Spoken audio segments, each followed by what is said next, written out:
Good evening, my horror friends, and welcome. Tonight, we have a story that focuses on an urban legend of pure terror. But before that, if you like what you hear tonight, please do not forget to like, comment, and subscribe, as it really does help the channel. And if you fancy hearing some more of the same, head on over to my channel, where you will find more twisted and sublime creepypastas, along with some true, downright chilling horror stories. While scrolling, don't forget to click that bell icon to ensure that you never miss a future video. Which reminds me, do you have a scary story that you would like featured on the channel? If so, please reach out to Awritestruggle@gmail.com to hear your story featured. With that said, I now present to you The Curse of Snake McQuinn by M.R Ewoldsen. Enjoy the story, my horror friends, and happy Halloween.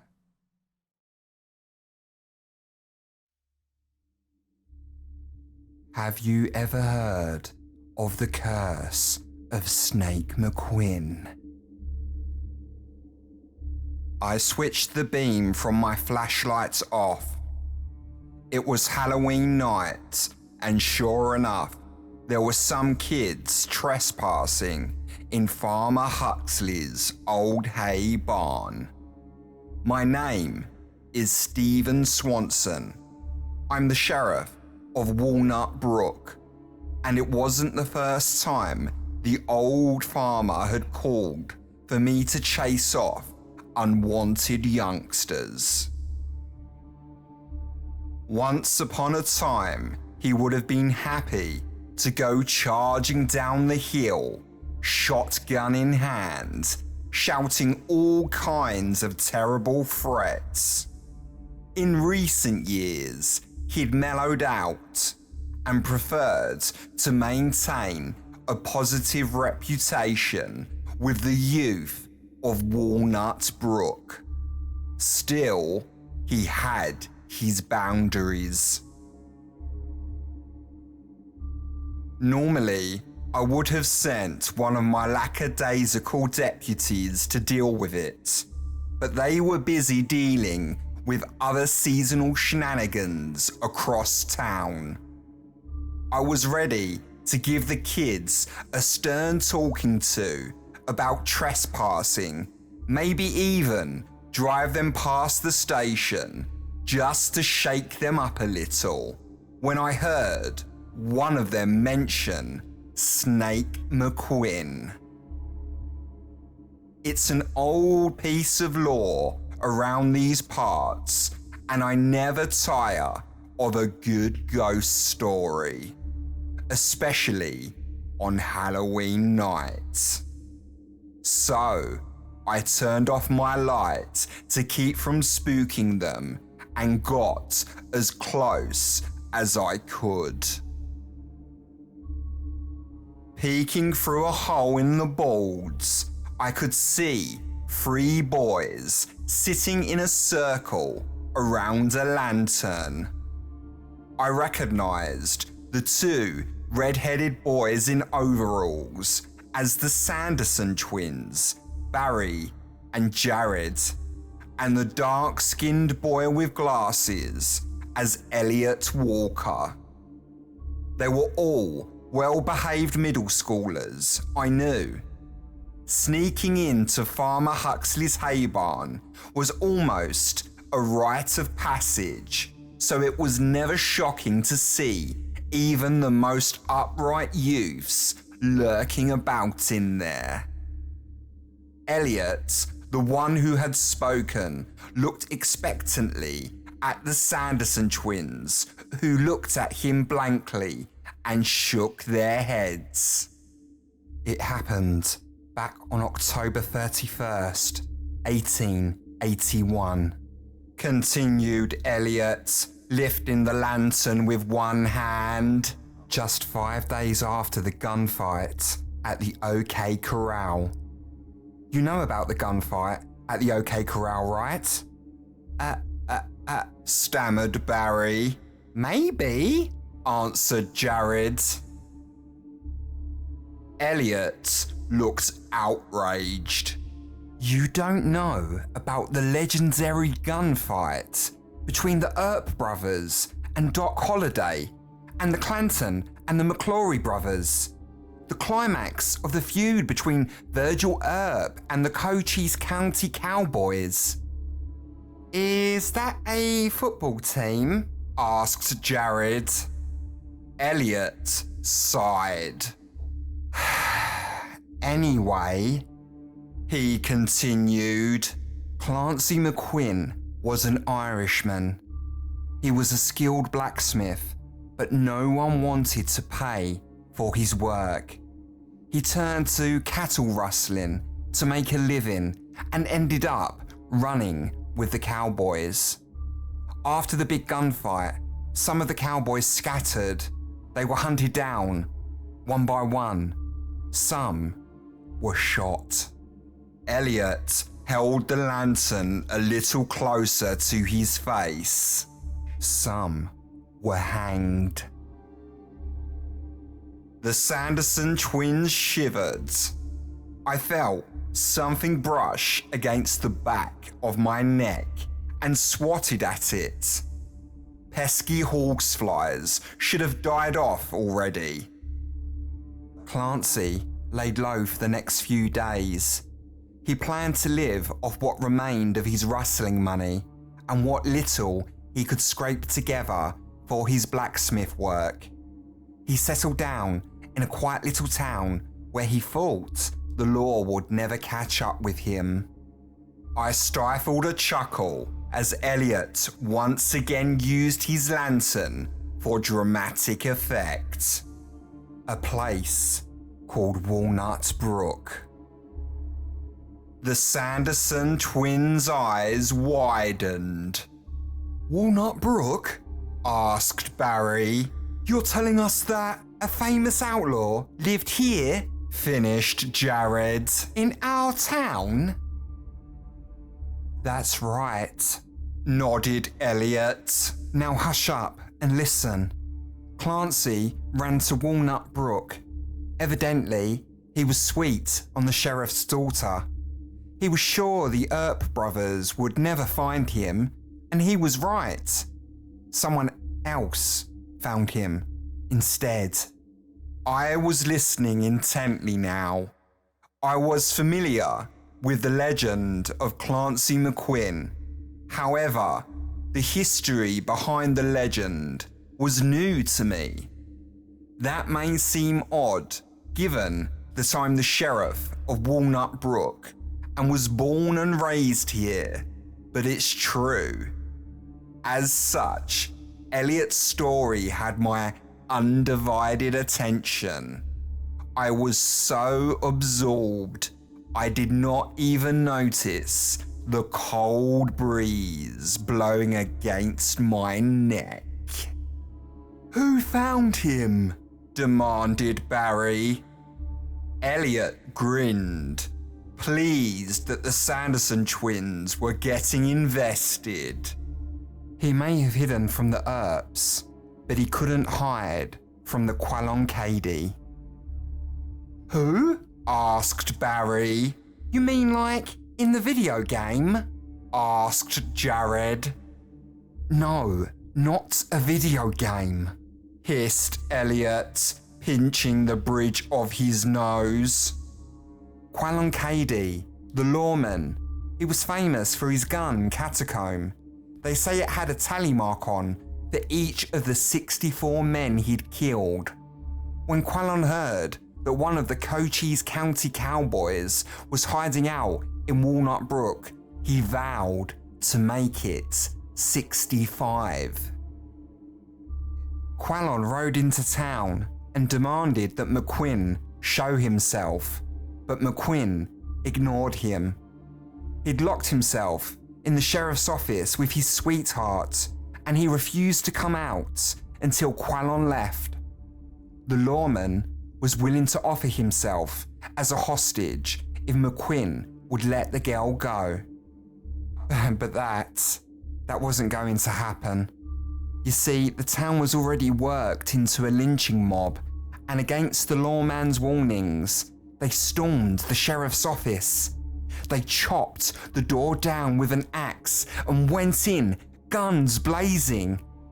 When the smoke cleared, McQuinn was badly wounded. Elliot's voice trailed off, flickering lantern lights dancing across his features. "What about the girl?" asked Barry. "Yeah, what about her?" seconded Jared. "Dead on the floor," answered Elliot grimly. Whether from a stray bullet or killed by McQuinn, nobody knew. They sure blamed him for it though. Quallon demanded that McQuinn be turned over to him, but the townsfolk, well, they refused. They planned to mete out their own justice. "So what did they do to him?" asked the Sanderson twins in unison. I smiled in macabre satisfaction.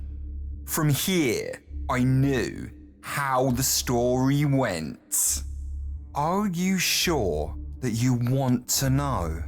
asked Elliot ominously. The twins nodded. I flinched as a sharp hissing sound hit my right ear. The breeze must have picked up a little. They took the axe and cut off his arms, right at the elbows, continued Elliot. Then they cut off his nose and gouged out his eyes.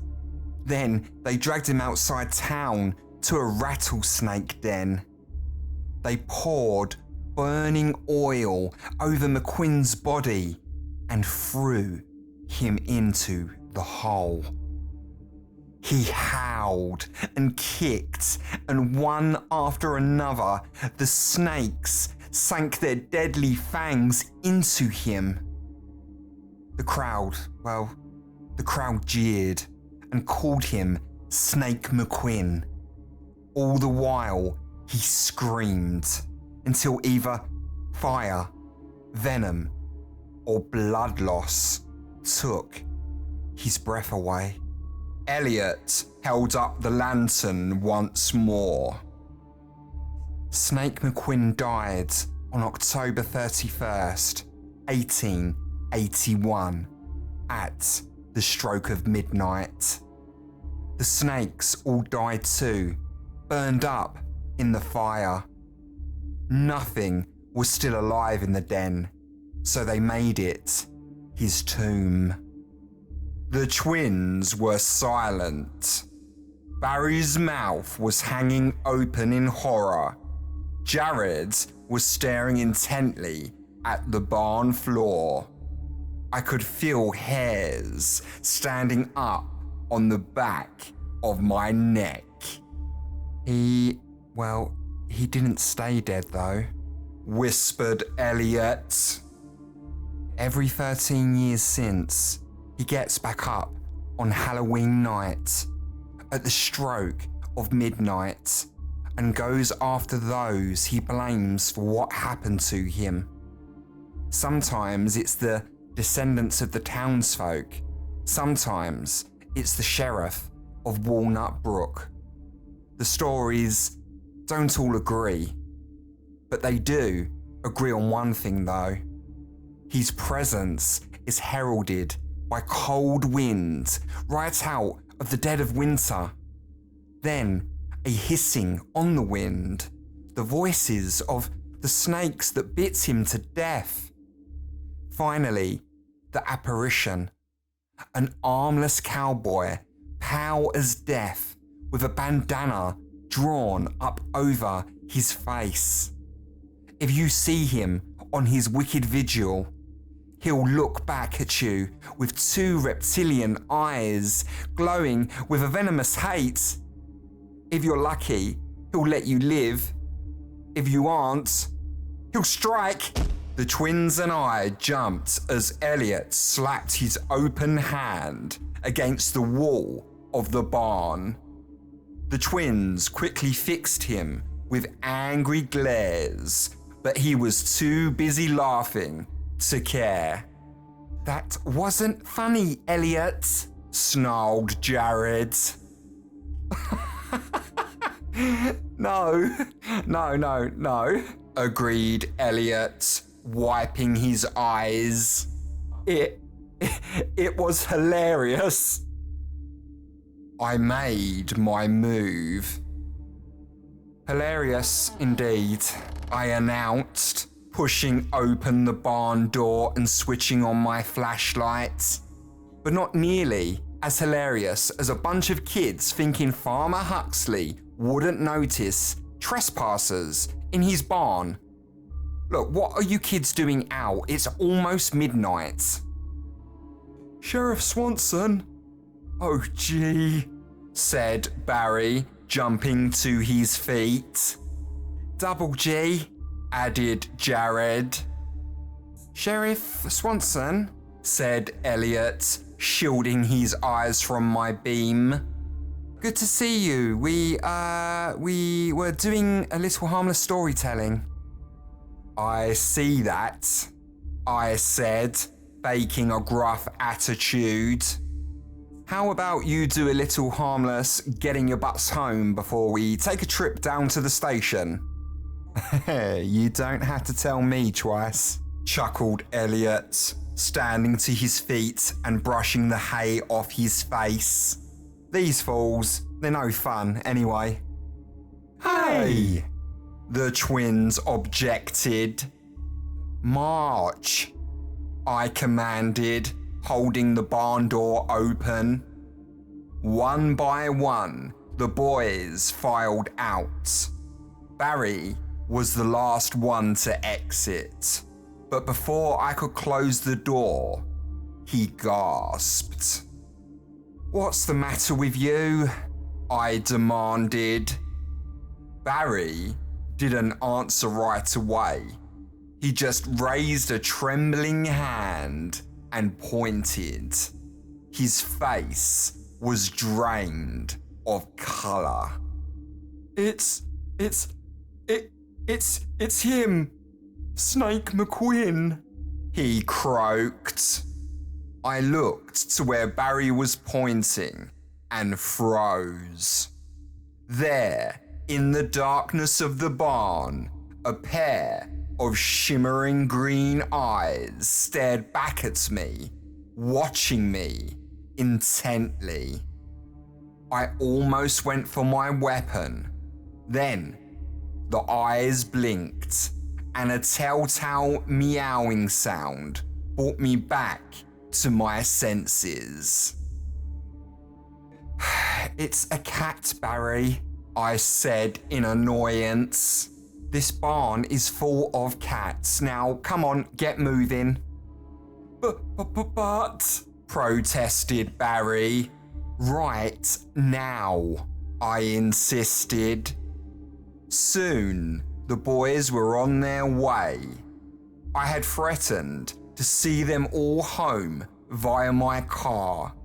None of them were keen on that idea at all, so they didn't take much convincing before they started homeward. Convinced that the boys were leaving, I headed back to my car. As I did, I took one last look over my shoulder, and I froze. Those haunting green eyes were watching me again, about 6 foot off the ground. I shone my flashlight towards them, sure the same cat was sitting on a tree branch or something. The moment the beam illuminated the spot, the eyes vanished. There was nothing there. Saturated with Halloween chills for the evening, I swung open the door to my patrol car and took a seat. The moment my butt touched the seat, my radio buzzed. "Dispatch to Sheriff Swanson," said a feminine voice. I smiled. Laura, my wife, had a unique sense of humour. "Go for Sheriff Swanson," I replied. "You are aware that it is illegal to impersonate a police officer, correct? Over," "Uh-oh," replied Laura. "Does this mean that I'm under arrest?" Potentially, I answered. There was laughter on the other end. "Will you be coming home soon, Sheriff? Lawbreakers shouldn't be left out alone for too long, especially not with children." I was about to give Laura some silly remark when I heard the hiss. I looked over to the passenger side door. The window was down a crack and the wind was coming through. It had picked up a lot in the last few minutes. I reached over and rolled the window up. The hissing, to my confusion, didn't stop. "Honey, are you there?" I held the radio to my lips. Copy that. I'll be home." I froze, my blood curdling in my veins. I could see the source of the hissing and of the sound that had joined it. There, on the dashboard, was a diamondback. If you have ever looked into the eyes of a rattlesnake poised to strike, then you understand what I saw in that moment. If you haven't, no description will do it justice, including the one I'm about to give you. The snake's gaze was mesmerizing in a way that parched my throat. Its body was almost completely still, save for the shaking of its tail rattle and a nearly undetectable bobbing of its head.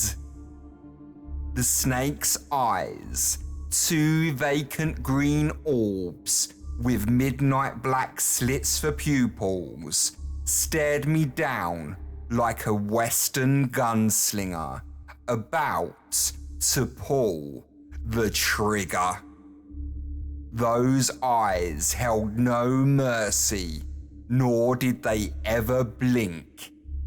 In them, there was an unspoken warning. Move and die. I didn't know what to do. I'd come face to face with rattlers before, but never this literally. If I went for my gun, the snake would strike. If I went for the door, the snake would strike. I knew I only had one option. I had to get a hand around the snake's neck. It wouldn't be easy, and I would have to move very fast. Fortunately for me, the snake was on an elevated surface. I was already inching my hand up the steering wheel. It was within 6 inches of the viper's neck now. Sweat dripped down my forehead as I held the venomous reptile's gaze. it wasn't going to wait much longer. I swung. The snake's head darted forward, and I closed my eyes as I waited for the sting of fangs in my cheek. It didn't come. I opened my eyes to see the viper's mouth wide open, deadly fangs protruding from the ugly pink maw. My hand clasped tightly around its throat. I gasped for air, breathing heavily as my instincts took over. I put my other hand around the snake's neck and squeezed. The scaly body writhed and flopped in my lap as I crushed the viper's windpipe. Soon, it fell limp in my hands. Keeping one hand around its neck, I rolled down the window and tossed the carcass head first out the window. The snake lay there, motionless. Honey? Asked the radio in alarm. Stephen, are you there? I caught my breath and wiped my forehead, then grabbed the radio and held it to my face. I'm here, I said, still gasping. I'm here. Laura, there was a... Stephen, someone's in the house. My heart beat even faster. What? I croaked. My wife's hushed voice came through the radio again. Someone's in Trevor's room. Oh Lord, Stephen, his eyes. Silence. I spoke back. Laura, you need to hide. I'm on my way. A wind like a freight train tore through the open window, knocking the radio from my grasp. It was ice cold, and I hugged myself for warmth. As I looked up, I saw that my windshield had frosted over. This was strange enough. My blood turned to ice at what happened next. Some invisible, supernatural force was writing on the frosted windshield. I couldn't believe what I was seeing, and I even tried closing my eyes and giving them a good rub, but it didn't change anything.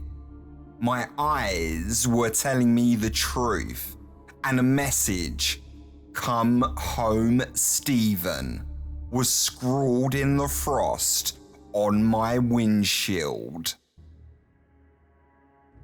The journey home was a blur.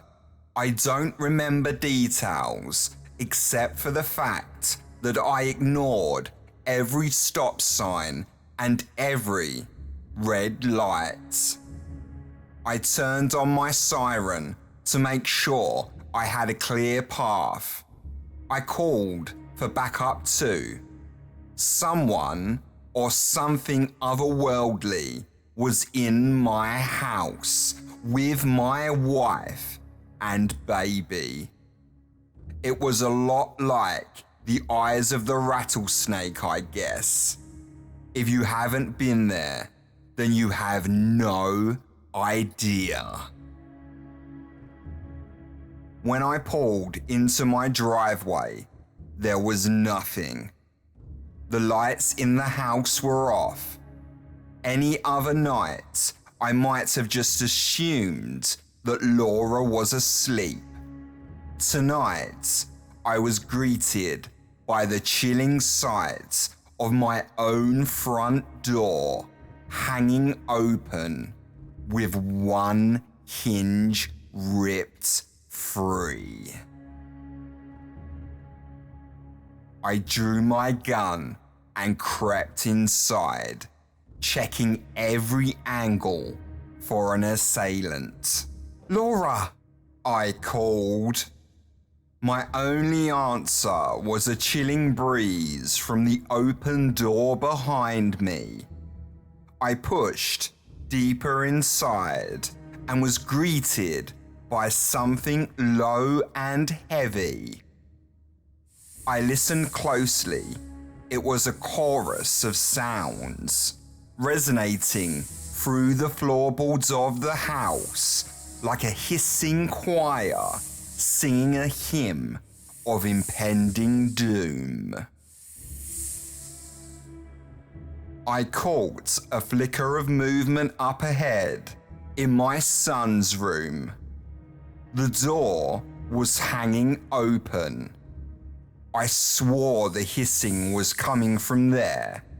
The lamp in the room flickered dimly but provided enough light to see. I crept closer and closer, my service weapon pointed straight ahead. I was ready to blow off whosever's head I did not recognize. "Laura!" I called as I peeked my head inside the room. "Laura's sleeping." The raspy voice came from my left and nearly made me yelp. My gun was in that direction in a second, but I quickly lowered it. It was Trevor's crib. There, behind it, was Laura, sprawled across a chair, eyes closed, mouth gaping open. Even from here, I could see the two little pinpricks in her neck, from which ran a clear fluid. There was no blood, just the fluid. "Laura!" I cried, jumping to my feet. Before I had taken a step, the bedroom door behind me slammed shut. "Shh! You don't want to wake the baby, do you?" My heart was pulsating just beneath my voice box. There was acid in my veins. Slowly, gripping my gun with shaky fingers, I turned and pointed it at the intruder. "What are you gonna do with that thing, Sheriff? Shoot me? I wish that you would." The figure before me looked like a man. He was dressed in an old-fashioned coat, speckled here and there with burned patches. Underneath the open coat was an old riding shirt and weary blue jeans. The feet were adorned with worn leather boots, decorated with silver filigree and star-shaped spurs that clinked as the figure took 2 steps forwards. The arms of the coat hung limp at the figure's sides. Every second, they would twitch and shake as if something, or a mass of somethings, writhed beneath. The hissing was louder now. Most of the figure's face was covered up with a red bandana. On top of its head rested a droopy cowboy hat, faded and worn by the onward tick of time. The exposed skin was pale and sickly, speckled all over with dozens of little pinprick marks that matched the ones in Laura's neck. In the center of that sickly pale skin, 2 eyes glared at me in the dim light. They were the same eyes I had seen in the face of the rattlesnake. Green orbs with horrible, empty, slit-shaped pupils. The only difference was that these eyes glowed with an emerald fury as I looked up into them. Fury and something else. A wicked kind of satisfaction. Pity I'm beyond a bullet's mercy, eh? I gulped. The voice was like you'd expect a pit viper to sound if it could speak. Gravelly and low. My fingers squeezed all the tighter around my gun, and I shoved the barrel right in the intruder's face. We'll see about that. What did you do to Laura?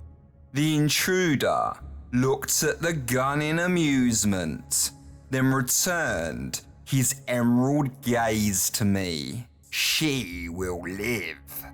Faster than I could process, he reeled back with head and smacked the gun right out of my hands with his brow. My metacarpals exploded with pain. I was sure he had broken a bone or two, but I didn't cry out. I didn't want Trevor to wake. I couldn't draw the intruder's attention to my baby. What?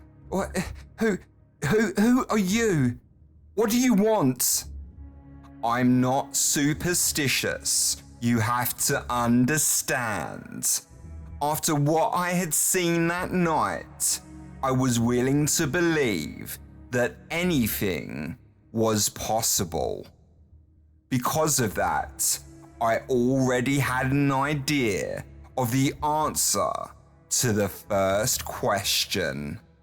That's right, said the intruder, as if reading my thoughts. You do. I set my jaw. Snake McQuinn? In the eternally damned flesh. I scanned the floor with careful eyes. There it was. My gun had landed under the lamp table in the corner. Why are you here? The reptilian eyes twinkled. I want you to see something. With that, McQuinn's coat sleeves started to move more noticeably. Things began to protrude from the open ends. At first, I thought they were tentacles, but I realized in horror that they were snakes. Twisted together into arm-like protrusions. They moved independently of one another, and yet in perfect unison at the same time. An eerie, organized chaos that chilled me to the bone. One snake slithered up along McQuinn's torso and opened its mouth. It seized the edge of McQuinn's bandana and pulled it free. McQuinn had no nose under the mask.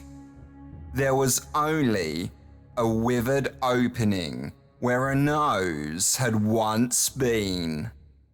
One side of his face was badly mangled, revealing teeth and jaw muscles beneath torn lips. I tried to look away, to Laura or Trevor or even my gun. Laura and Trevor were both still asleep. I wondered if I could get to my gun. "And do what?" snarled McQuinn. "What's the gun gonna do? Are you gonna kill a dead man, Stephen?" His face curled into a dastardly grin. "What do you want with us?" I growled, trying and failing to sound intimidating. McQuinn took a step closer and leaned into my face. I could feel the chill of his breath, see the black in his eyes. I could smell the old smoke in his clothes. "There's a curse on you, Stephen. It's been hovering over your head ever since you put on that badge." My ears rang painfully as the hissing chorus reached its crescendo, and McQuinn's riding shirts burst open. Dozens of snakes came spilling out and winding, mouths gaping and fangs flashing. Every single one of their eyes was on me. My mouth fell open as I looked closer at the massive serpents. The snakes had no tails, none of them. Instead, they all sprouted from McQuinn's own body, a horrible fusion of man and reptile.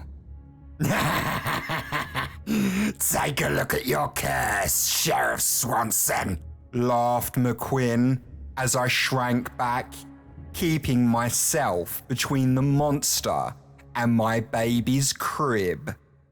"You think you can protect your child from me?" hissed McQuinn. "That's what the old sheriff thought about my girl. He thought he was keeping her safe from me, as if I would ever hurt her." McQuinn spat those words as if they tasted like venom on his tongue. "It was his bullet that killed her. He took her from me. That wasn't good enough for him, though. Him nor this damn town. No, they had to take more. They had to take it all." McQuinn lowered his eyes. The snakes weren't looking at me anymore. Each of them looked back at McQuinn. McQuinn's eyes softened for a moment. That moment passed quickly, and he fixed me with a new look of hate. "We've been taking from this town ever since." One by one, the snakes all turned their heads around to look back at me. It was like watching a little wave close around a surfer. Then, one by one, their mouths opened. In front of me were hundreds of vipers' fangs, dripping with enough venom to kill 100 men. I took one last look at Laura and at little Trevor. I would do what I had to. Try it, snarled McQuinn. I ignored him. In utter desperation, I leapt for my fallen gun. The moment that I did, I felt the sting of several dozen fangs piercing through my side, my right arm, my hip, and my thigh. My face slammed into the floor. My entire right side exploded with warmth, like a subcutaneous hot shower. I couldn't move. My next conscious realization was that I was being dragged along. I was picked up and shoved into a chair against the wall. I opened my eyes. It was like lifting an engine block. My nervous system was shot. Through the haze, I could see McQuinn standing over Trevor's crib. He bent down until his face and the faces of dozens of snakes hovered over my sleeping baby. McQuinn looked up at me and grinned. He reached out with his substitute arm and caressed my son's tender forehead. I wanted to scream at him, to run over and protect my son, but I could feel myself fading. My grip on my body was failing, and it wouldn't be long before I lost it completely. I'll leave him be for now, said McQuinn. His voice was far away and distorted, but somehow I could understand him perfectly. Old Sheriff spent many years regretting what happened to my girl. That's your curse. I promise you, Stephen, you can't escape the curse of Snake McQuinn. Laura, I muttered. Then I faded away. I awoke in the Walnut Brook Rescue Clinic. My backup officers had found me and Laura unconscious in the baby's room. I was close to dead, and Laura was in a deep sleep. Laura was waiting for me to wake up, holding Trevor in her arms. When I finally did, she sobbed into my shoulder for a solid 20 minutes. She couldn't remember anything about the intruder though. All she could really say was that she was scared stiff that I wouldn't make it. Evidently, I had been bitten over 70 times by several different species of venomous snake. With no snakes at the scene, there was no way to know for sure what antivenoms I would need. The doctor told me it was a miracle that I was still alive. The Reaper had you dead to rights, Sheriff Swanson, he said. Yet, you're still here. Someone knew it wasn't your time to go. As I sit here next to my wife and son, I realised that the doctor was right. McQuinn wasn't trying to kill me. He just wanted to make me suffer. As I think about his words, what he said about the old sheriff mourning his daughter, I can't help but think that my suffering might have only just begun. I promise you, Stephen, you can't escape the curse of Snake McQuinn.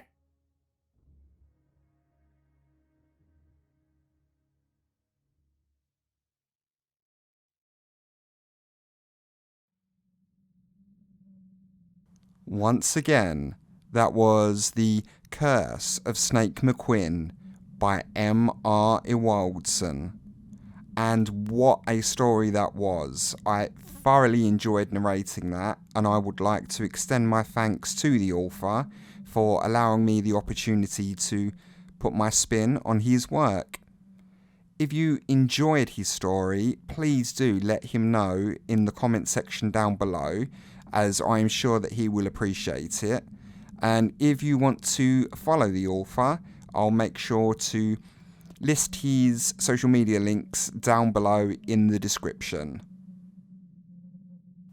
Which reminds me, if you have a story that you would like featured on the channel, please do not hesitate to reach out to Awritestruggle@gmail.com, and I'll ensure that I get you on as soon as possible.